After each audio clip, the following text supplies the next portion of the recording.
રીઇશ્યુ at premium આ પ્રકારની પદ્ધતિ તે વખતે હતી અને આજે પણ વિદ્યાર્થીઓને 12મા ધોરણમાં આ જ પ્રકારે ભણાવવામાં આવે છે.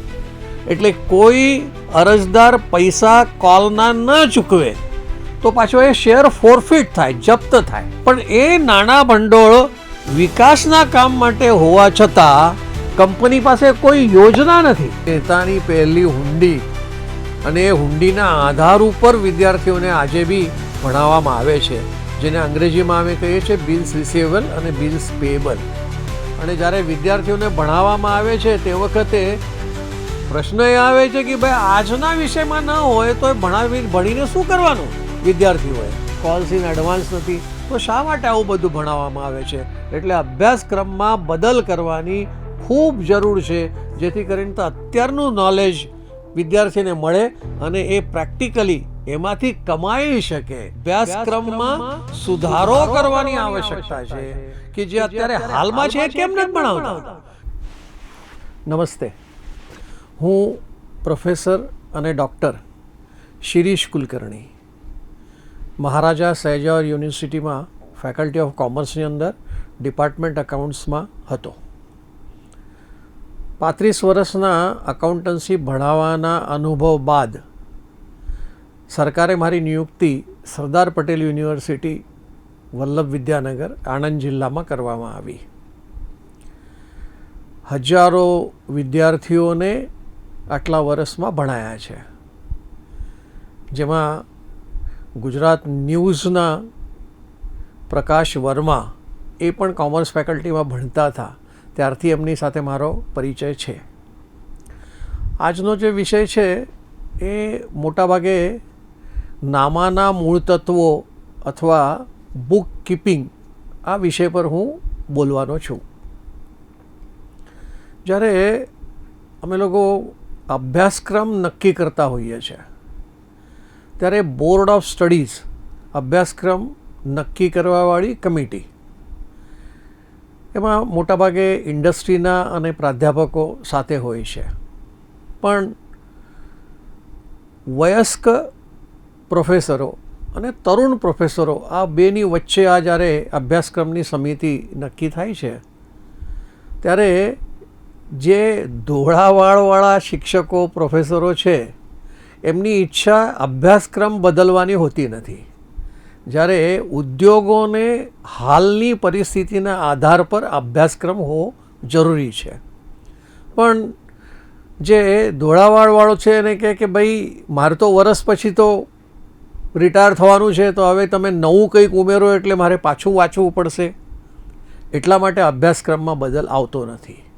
જ્યારે આજે નવી શિક્ષા નીતિ આવી, જેને રાષ્ટ્રીય શિક્ષા નીતિ કહેવાય છે 2020માં, એમાં મોસ્ટ પ્રેક્ટિકલ અને સ્કિલ્ડ વિદ્યાર્થીઓ હોય તો એમને રોજગાર મળે એવી અપેક્ષા સરકારની હતી.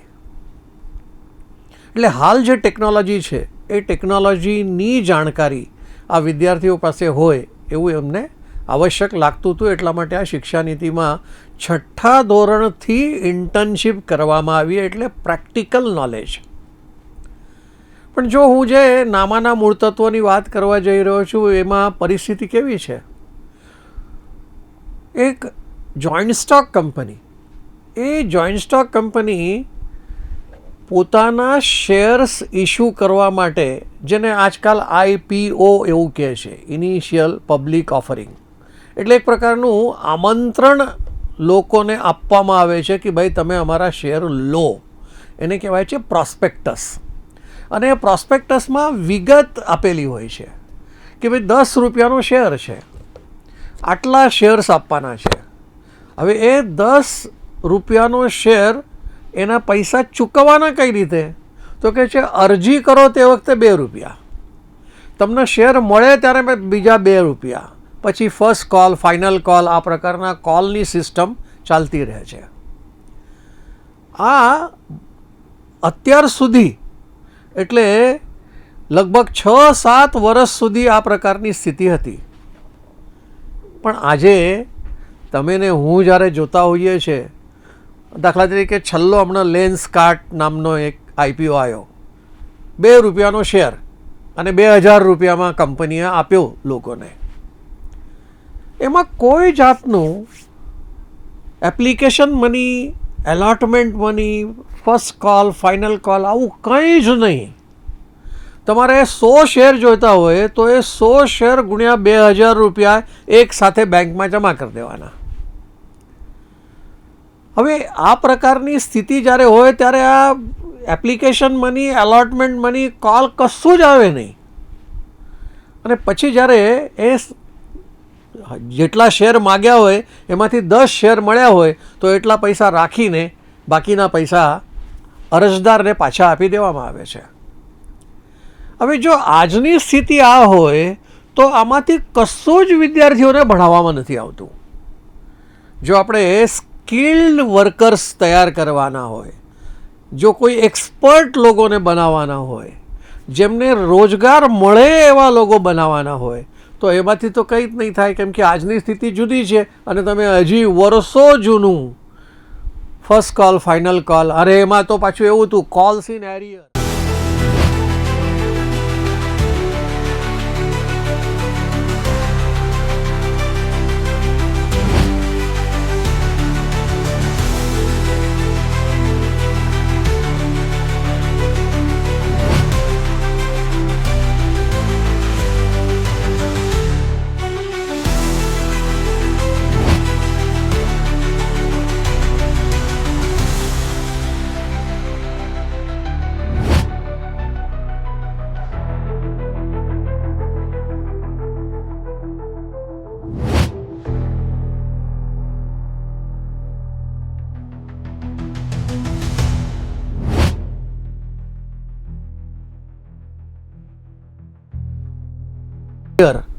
એટલે કોઈ અરજદાર પૈસા કોલના ન ચૂકવે તો પાછો એ શેર ફોરફિટ થાય, જપ્ત થાય, અને જપ્ત થયેલા પૈસા પણ કંપની રાખે અને હવે આગળ એને કોલ ભાઈ ચૂકવવાના છે નહીં.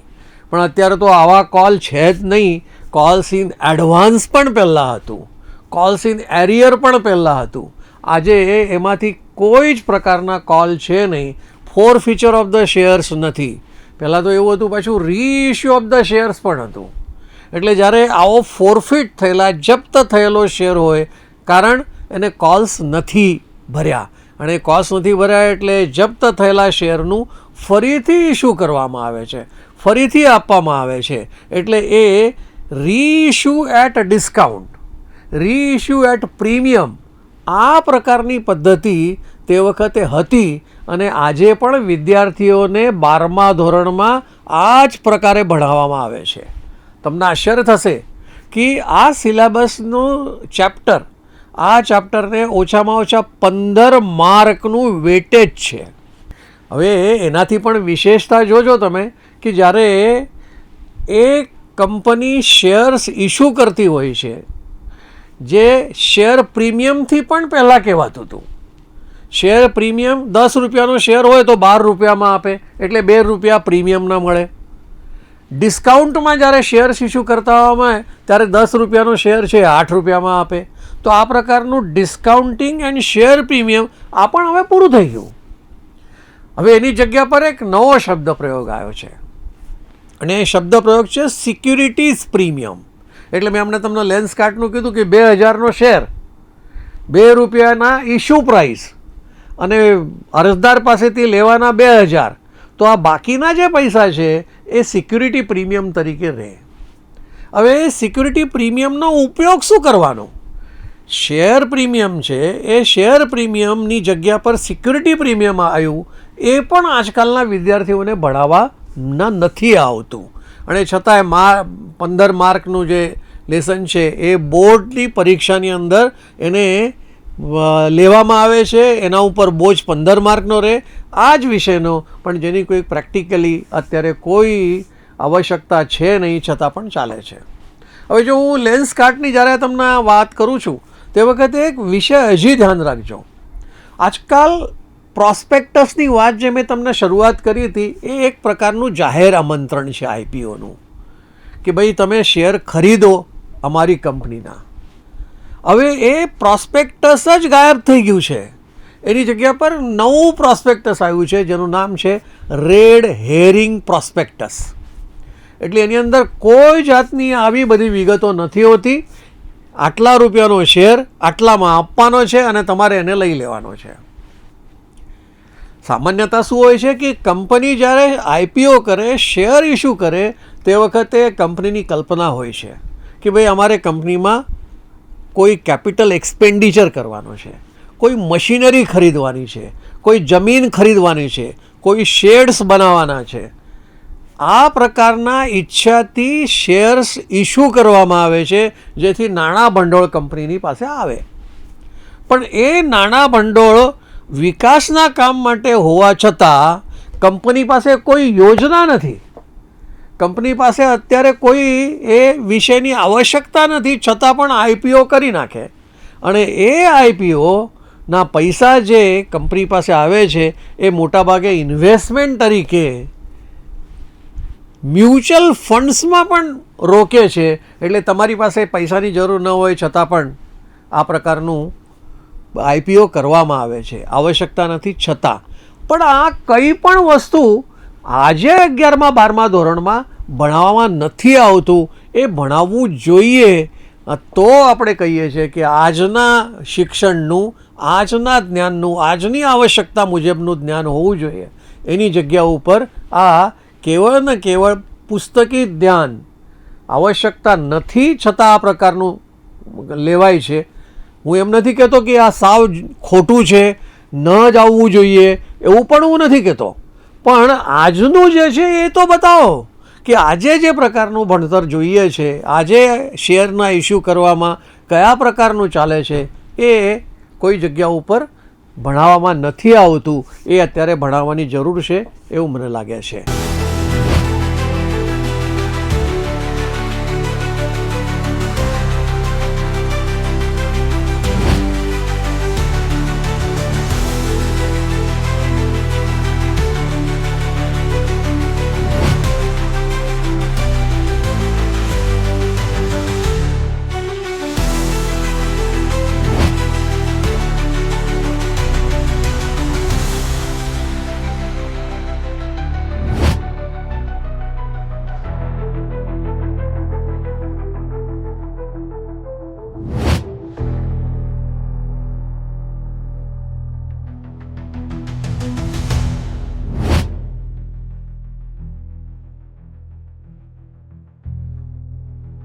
અત્યારે એક ફક્ત કંપની અકાઉન્ટના બાબતમાં મેં વાત કરી.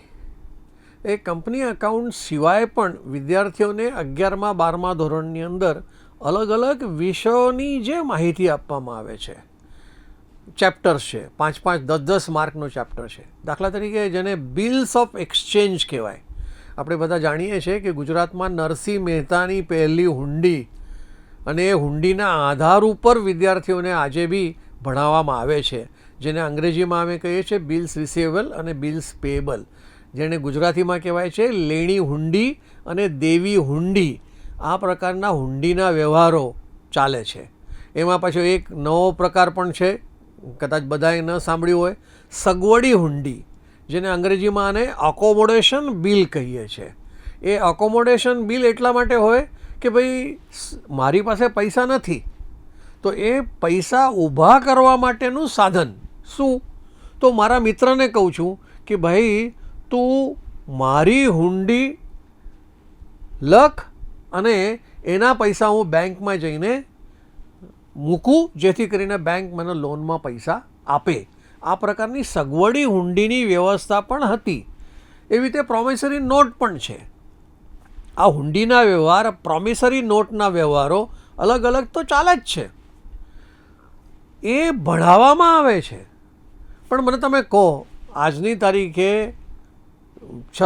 ગત 5, 7, 8 વર્ષથી કોઈ જગ્યા પર એક પણ હુંડીનો વ્યવહાર આપણે જોવા નથી મળતો. હુંડીનો વ્યવહાર જ નથી. તો દેવી હુંડી અને લેણી હુંડીનું ક્યાંથી આવે? પણ એ દેવી હુંડી, સગવડી હુંડી, લેવી હુંડી, લેણી હુંડી, bills receivable, bills payable, accommodation bill, આમાંથી કંઈ જ અત્યારે વાસ્તવમાં છે નહીં. છતાં પણ વિદ્યાર્થીઓ પાસેથી આ વિદ્યાર્થીઓને આવું ભણાવવામાં આવે છે. અને જ્યારે વિદ્યાર્થીઓને ભણાવવામાં આવે છે તે વખતે પ્રશ્ન એ આવે છે કે ભાઈ આજના વિષયમાં ન હોય તો એ ભણીને શું કરવાનું વિદ્યાર્થીઓએ, કે બિલ્સ રિસીવેબલ બિલ્સ પેએબલ અસ્તિત્વમાં જ નથી તો શાના માટે ભણાવવાનું. અત્યારે તો જે ચેક છે એ પોસ્ટ ડેટેડ ચેક થઈ જાય. આજે તમારે કોઈકને 10 દિવસ પછી પૈસા ચૂકવવાના હોય તો પોસ્ટ ડેટેડ ચેક લખીને આપી દે. હુંડી નામનું કંઈ છે જ ને, હુંડી વટાવતું બી નથી કોઈ બેંક. હા, તમે જે ચેક લખીનો હોય એ ચેકની સામે કદાચ કોઈક બેંક, કોઓપરેટિવ બેંક આવી રીતે તમને સામેથી પૈસા આપે અને તમારે એને જો હુંડી કહેવી હોય તો ઇટ્સ ઓકે, પણ આવી જે બિલ્સ રિસીવેબલ અને બિલ્સ પેએબલ નામની કોઈ હુંડી આજની તારીખેમાં નથી. એવી જ રીતે એક વિષય એવો પણ ભણાવવામાં આવે છે કે જેને કહેવાય છે બેંક રિકન્સિલેશન સ્ટેટમેન્ટ, જેને બેંક સિલ્લકમેળ પત્રક કહેવાય છે. વિષય શું છે કે જ્યારે તમે બેંકમાં ચેક ભરો ત્યારે તમે તમારા ચોપડાની અંદર લખી નાખો છો કે ભાઈ મારા બેંકના ખાતામાં આટલા પૈસા હવે વધ્યા. કેમ? કેમ કે મેં બેંકમાં ચેક ભરી દીધો છે. પણ એ ચેક ક્લિયર થાય ત્યારે તમારા બેંકનો બેલેન્સ વધે. તો આ પ્રકારની વ્યવસ્થા હતી એટલે 2-3 દિવસ ચેક ક્લિયર નહોતા થતા. એટલા માટે બેંક સિલ્લકમેળ પત્રક બનાવાતું, કેમ કે બેંકમાં બાકી અને ચોપડામાં બાકી બેંકની એ બંને જુદી હોવાથી એના કારણો શું, તો એ કારણો જાણવા માટે આ બેંક સિલ્લકમેળ પત્રક બનાવાતું. એના વગર ચાલે એવું નહોતું. પણ આજની તારીખે તમે જો એપ્સ છે બેંકના, દરેક બેંકનું એક એપ છે અને એ એપ તમે ખોલો એટલે તમને તરત જ તમારી સિલ્લક કેટલી છે તમને મળી જાય છે. કોઈ બેંકમાં જવાની જરૂર નથી, કોઈ પાસબુકમાં તમારે એન્ટ્રી કરવાની જરૂર નથી. બેંક પણ કદાચ કરે ન કરે, તમારા રોકડ મેળની અંદર, રોજમેળની અંદર તમે તમારા એપના આધાર પર બેંકનો સિલ્લક તમને મળે. ચેક ક્લિયર થયો છે કે નથી થયો એ પણ તમને તરત જ ધ્યાનમાં આવી જાય અને તમે તમારી એવી રીતે અત્યારે એન્ટ્રી પણ આપી શકો. પણ બેંક સિલ્લકમેળ પત્રક ન હોવા છતાં આજે પણ આપણે ઓછામાં ઓછા 5 માર્ક્સ 12મા ધોરણમાં, 11મા ધોરણમાં આ બધું ભણાવાય છે. એટલે 5-10 માર્કથી માંડીને 15-20 માર્ક સુધી આવા બધા વિષયો નામાના મૂળ તત્વોમાં ભણાવવામાં આવી રહ્યું છે, જે વાસ્તવિકતામાં બહુ જ ઓછા પ્રમાણમાં અમને દેખાય છે. એટલે અભ્યાસક્રમમાં સુધારો કરવાની આવશ્યકતા છે કે જે અત્યારે હાલમાં છે એ કેમ નથી ભણાવતા. કે દાખલા તરીકે શેર્સના વિષયમાં મેં તમને કીધું તો એ શેર્સનું નવું જે રેડ હેરિંગ પ્રોસ્પેક્ટસ એ તો આવવું જોઈએ ને, તો એ ભણાવો ને કે ભાઈ 2 રૂપિયાનો શેર 2000માં અપાય છે અને એક સાથે પૈસા ભરવાના છે, એમાં કોઈ કોલ્સ ઇન એરિયર નથી, કોલ્સ ઇન એડવાન્સ નથી, તો શા માટે આવું બધું ભણાવવામાં આવે છે. એટલે અભ્યાસક્રમમાં બદલ કરવાની ખૂબ જરૂર છે, જેથી કરીને તો અત્યારનું નોલેજ વિદ્યાર્થીને મળે અને એ પ્રેક્ટિકલી એમાંથી કમાઈ શકે. દાખલા તરીકે જો ટેલી નામનું સોફ્ટવેર છે, એ ટેલી નામના સોફ્ટવેરની કોઈ ચર્ચા કોઈ 11મા 12મા ધોરણમાં નામાના પુસ્તકોની અંદર ભણાવતા નથી. એ ખોટું છે. એટલે જે નવું જે ચાલે છે અત્યારે, જે વાસ્તવિકતામાં છે એ લાવવાની જરૂર છે એવું મને લાગે છે. બસ આટલું જ કહીને હું મારી વાતને પૂરી કરું છું. રીઇશ્યુ એટ પ્રીમિયમ આ પ્રકારની પદ્ધતિ તે વખતે હતી અને આજે પણ વિદ્યાર્થીઓને 12મા ધોરણમાં આ જ પ્રકારે ભણાવવામાં આવે છે. એટલે કોઈ અરજદાર પૈસા કોલના ન ચૂકવે તો પાછો એ શેર ફોરફિટ થાય, જપ્ત થાય. પણ એ નાણાં ભંડોળ વિકાસના કામ માટે હોવા છતાં કંપની પાસે કોઈ યોજના નથી. નેતાની પહેલી હુંડી અને એ હુંડીના આધાર ઉપર વિદ્યાર્થીઓને આજે બી ભણાવવામાં આવે છે, જેને અંગ્રેજીમાં અમે કહીએ છીએ બિલ્સ રિસીવેબલ અને બિલ્સ પેએબલ. અને જ્યારે વિદ્યાર્થીઓને ભણાવવામાં આવે છે તે વખતે પ્રશ્ન એ આવે છે કે ભાઈ આજના વિષયમાં ન હોય તો ભણીને શું કરવાનું વિદ્યાર્થીઓએ. કોલ્સ ઇન એડવાન્સ નથી તો શા માટે આવું બધું ભણાવવામાં આવે છે. એટલે અભ્યાસક્રમમાં બદલ કરવાની ખૂબ જરૂર છે, જેથી કરીને તો અત્યારનું નોલેજ વિદ્યાર્થીને મળે અને એ પ્રેક્ટિકલી એમાંથી કમાઈ શકે. અભ્યાસક્રમમાં સુધારો કરવાની આવશ્યકતા છે કે જે અત્યારે હાલમાં છે કેમ નથી ભણાવતા.